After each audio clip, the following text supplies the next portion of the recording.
Ajde još jednom probaj. Šta je ovo? Pajalica za skidanje paučina. U majmuna. Pazi ovo.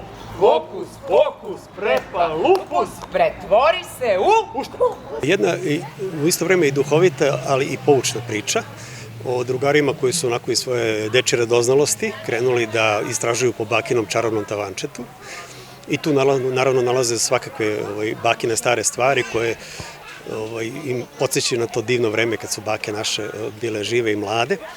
A između ostalog pronalazi neki čarobni šešir i čarobni štapić i knjigu čarobnih reči.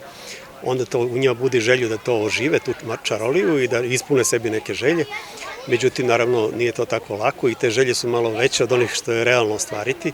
Tako da taj čarobni štapić izmiče malo kontroli i počinje da ih uči disciplini i tome šta je skromnost i kakve želje treba da budu. I naravno, sve se to na kraju rešava pomoću dece i pomoću čarobne knjige koja nas uči da je u stvari u knjizi svo znanje i sva mudrost sažeta i da treba čitati knjige i da je to rešenje za lepši život. Teksta može i za nas jedan mali aplauz. Mali je za nas.